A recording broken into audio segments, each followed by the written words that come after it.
Hello everyone, welcome to my channel. I hope everyone is having a wonderful day. Before starting the video, please go ahead and hit the subscribe button and give this video a like up. Today on The Young and the Restless, Chelsea gives Billy advice. Lily passes on an offer, and Nate comes face to face with his half-brother. All products and services featured are independently chosen by editors. However, soaps.com may receive a commission on orders placed through its retail links, and the retailer may receive certain auditable data for accounting purposes. At Society, Lily complains to Abby and Devon about Nate missing New Year's with them to stay in Lay. Devon thinks it's okay, considering he's about to meet a sibling he never knew he had. Talk turns to work, and Lily lets her brother know she's found areas where they can trim the fat. Devon chuckles that he loves having her on board. Abby agrees. Devon says Nate could be home with his brother as the newest member of their family, and Winters Incorporated. Lily frowns. Is he offering him a job at our company? Devon confirms that's the intention and that he's on board with it. Lily and Abby express concern. Devon explains Nate needed a way to reach out to him. The offer is just a cover. Lily doesn't think the subterfuge will turn out well. Devon wants to support Nate. Lily asks if he'll take the job offer away when the truth comes out. Devon says they didn't get that far. She and Abby worry about hiring a complete stranger. They don't need anything about this guy. Can we even trust him? In Lay, Nate tells Audra he hasn't heard back from Damien yet. He's left a couple messages asking to meet about a job opportunity. Audra thinks it seems suspicious that he's calling over the holidays. Nate's surprised he wasn't at least curious. Audra wonders if he's already suspicious. Nate questions if Damien could possibly know who he is. Audra thinks it's possible. He knows more about his bloodline than Amy realizes. Maybe he uncovered her secrets, and that's why he took off in the first place. What if he feels angry and betrayed? She fears he may not be able to forgive his mother for lying to him his whole life. Nate says they'll have to wait and see if he responds. Audra thinks Amy must be a nervous wreck. Nate says she's strong, but fragile. They both feel protective of her. Nate wants to see her reunited with her son and given a chance to make amends and say goodbye. Just then, he gets a reply from Damian. Billy runs into Chelsea at Crimson Lights, and they make awkward small talk. Chelsea makes a move to leave, but he stops her. Did she have a minute for an old friend? He notes they'll be running into each other, not only because of proximity, but because the boys are hanging out together a lot. He wants to find a way to get past this uncomfortable phase. They sit, and Chelsea tells Billy that Connor's doing really well. He's happy to hear that. She asks about him and losing Chancellor. Billy says he plans on taking it back. Chelsea rolls her eyes. There it is. She was hoping his need for revenge was merely a knee-jerk reaction, and he'd put his energy towards something else. Does he really want to go to war with Victor? Billy says he started the war, but didn't take out his target completely. I was wronged. Severely. It's not in him to forget and get over it. At Society, Devon, Lily, and Abby continue discussing the ladies' concerns about Nate offering Damien a job. They don't know the guy or what he might want from them. Lily's not comfortable bringing him into the company without getting to know him better. The last thing she wants is to be stabbed in the back again. She doesn't think Nate is going about this the right way. Abby agrees given the false pretenses. Devon reiterates that Nate just needed a way to start the conversation. He's not stupid and won't be reckless. He won't bring anyone on board if any of them has a problem with it. They agree to see how it plays out, but Lily continues to ask, what if this thing goes bad? What then? Devon marvels that she's really expecting the worst. They hire people all the time that they don't know. If he turns out to be a good guy, working with your family is a gift. Lily concedes the point.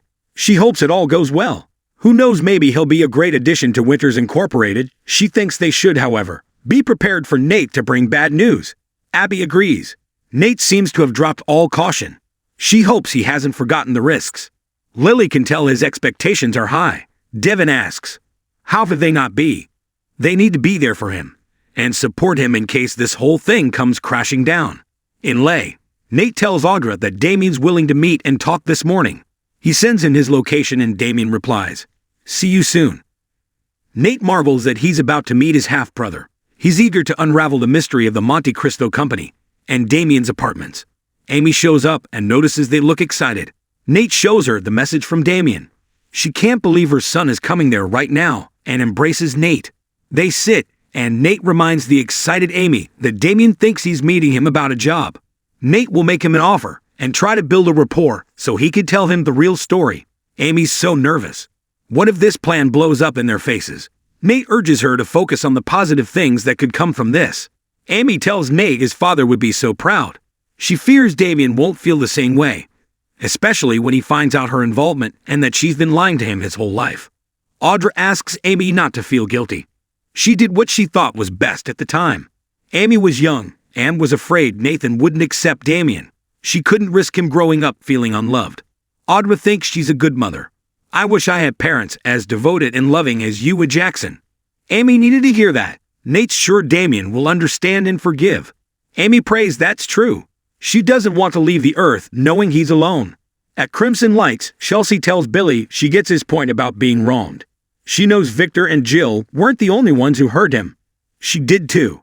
Billy says that has nothing to do with what he's going through right now. He's let it go.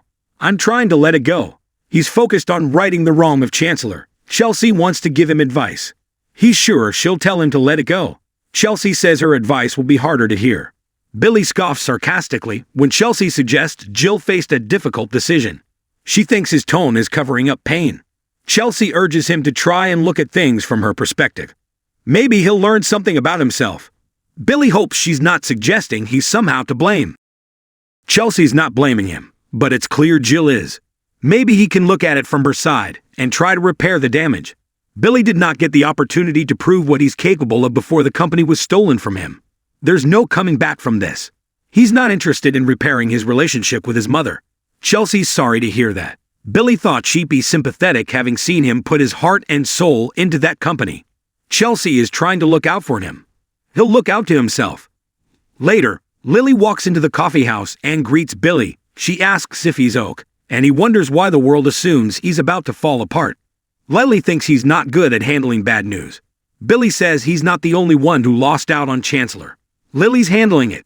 Billy says he's going to be back on top. Maybe you want to join me. Lily thinks that game is play out. Billy asks if she really doesn't want payback on Nikki and Victor for stabbing her in the back. In Lay, Audra and Amy take off so they're not there when Damien arrives to meet Nate, who warns them to keep their phones on as they leave. At Society, Abby asks Devon if their lunch upset him. Devon says no. Abby knows he's worried about Nate. Devon could hear how excited he is to find his brother and would hate for him to be crushed. They agree if that happens. They'll be there for him. Devon thinks this has brought out painful memories of losing his father. Nothing could ever really fill that hole. He thinks Nate believes having a relationship with his brother will ease some of that pain. He'd hate to see it end up a mess. Abby asks if it goes bad. What then? Devon's sure Nate will be crushed. He'll have to protect his heart. Abby asks how he feels about Nate meeting with Damian. Devon says it's brought up memories of meeting his own family later in life. It was an emotional roller coaster. I just think that Nate is about to take a ride of his own. Abby agrees he is, no matter the outcome. Devon wishes they could prevent the drops, but there's nothing they can do to stop it. At Crimson Lights, Billy tells Lily that Chancellor belongs to them. Think about what a triumph it would be if they were back on top without his mother dictating to them. Lily won't deny she's furious about Nikki and Victor deceiving her, but she's happy at Winters. Billy says she's not in control. Lily suggests he go back to Jabba. Billy says that's not an option. He teases that she's not his only ally. Lily asks if he really believes he can beat Victor. Billy would be a coward if he didn't try. Lily can't help him, but will be cheering for his success. At Society, Abby knows it's hard for Devon to watch Nate go through something that might hurt him.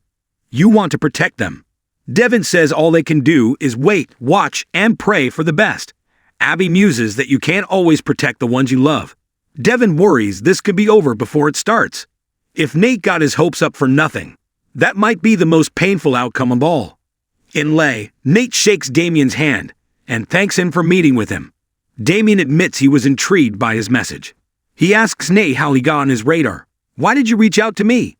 Nate asks if he's suggesting they made a mistake reaching out to him. Damien is confident in his skill set, but he's moved from job to job, hardly poaching material.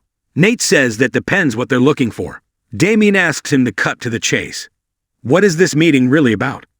Next on The Young and the Restless, Victor tasks Michael with gathering info on Ian Ward.